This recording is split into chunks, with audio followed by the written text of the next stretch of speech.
Now this part might hurt your feelings because your product might suck and you might not even know it. Before you send your next sales email, ask yourself these 6 questions, but only if you want to make more money. And at the end of this video, I'll give you an AI prompt so you can run your emails through the simple 6-question checklist.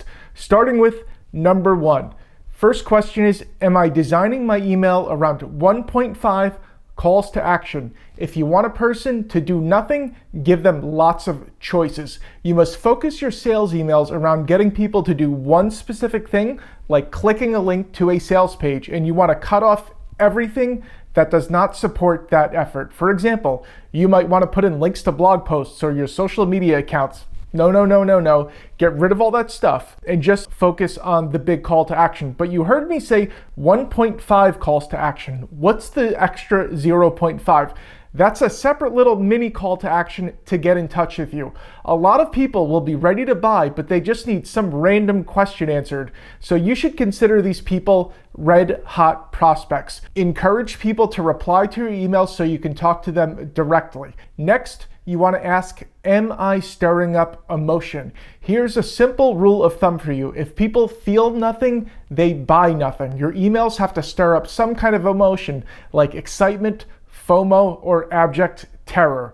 This should be happening in the subject line or the opening of your email. So how do you do that? It's simple. You write to play a movie in the prospect's head. For example, I'm training for the New York City Marathon, and say somebody wanted to sell me a training course.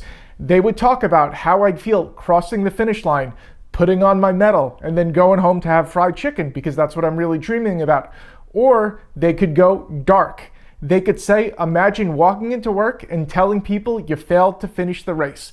Fear of embarrassment can be a huge motivator, and it was uncovered by a story, a movie playing in my head. By the way, if you want to learn more about my buying motivators, let me know in the comments down below. And this leads us into something huge. Am I selling an outcome? I subscribe to tons of email lists in all different industries. And the number 2 email marketing mistake I see is that people can't shut up about their products or services. I'll talk about the number 1 email marketing mistake in just a minute, but you have to understand that nobody buys products or services. People really only buy 2 things. First is a shopper's high. Yes, some people slap their credit cards down because they want a dopamine hit. This is super common for online course buyers, but that's another topic for another time. What most people buy is an outcome, or at least a chance of an outcome. Let's talk about fitness. What do people really want? They don't want workout plans or supplements. They want 6-pack abs or a 300-pound bench press. And even consumer products offer an outcome, like the status of owning something expensive like a luxury handbag, or the feeling that if I buy product ABC, I can accomplish XYZ. I do photography for fun. I've seen people spend thousands of dollars on camera equipment because they think it's magically going to get them better photos, which is an outcome.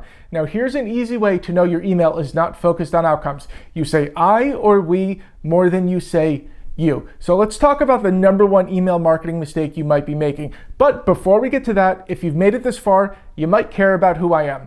My name is Michael Camo, and I'm a New York-based marketing consultant. I give you simple, actionable strategies that can help you make more money and strengthen your customer relationships. So if you've been enjoying this video, do me a huge favor and hit that like button down below. You can also subscribe to this channel if you want more marketing lessons. And later on, I'll tell you how to get my free email marketing video course. So let's talk about that number 1 big mistake, and it's selling things people don't want. So ask yourself, am I selling something people really want? Now this part might hurt your feelings. Why? It's because your product might suck and you might not even know it. 100% of my clients and prospects think they have marketing problems.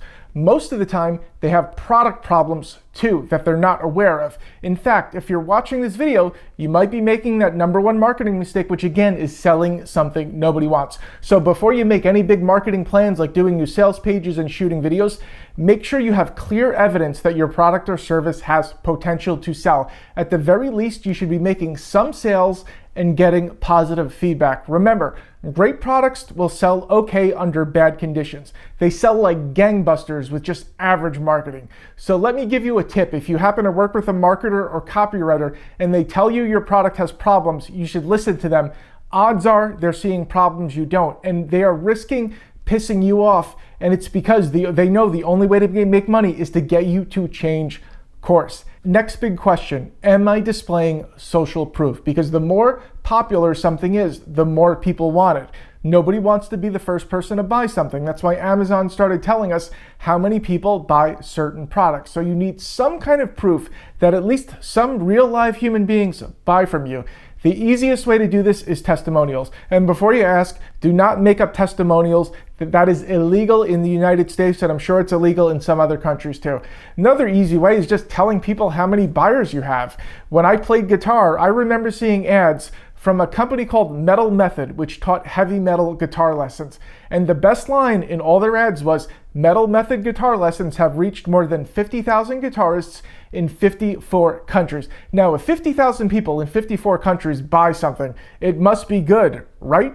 Yeah, that is the way the human brain thinks. We want to know other people buy things before we buy too. Next on the checklist, am I answering the question, why now? It's not enough to give people reasons to buy. Give them a reason to buy now instead of tomorrow, instead of a year from now. Even if it's just the sooner you buy, the sooner you can work on your golf drive, or maybe you work in weight loss. So people would need to start working today if they want to be in shape for bikini season in 3 months. Let's say maybe you make Taylor Swift t-shirts. Your prospects would want those new shirts before her next tour. So you want to let them know. And if you're in digital products, an easy way to do this is to offer bonuses like order by August 1st and get this free course. By the way, I created an AI prompt with this entire checklist down in the first comment of this YouTube video. So again, go down to the comments and you can copy the AI prompt. And if you want to learn even more powerful email marketing strategies, make sure you click the link down below in the video description to get my free video course. And again, I hope you subscribe to the channel for more free marketing lessons. I'll see you later.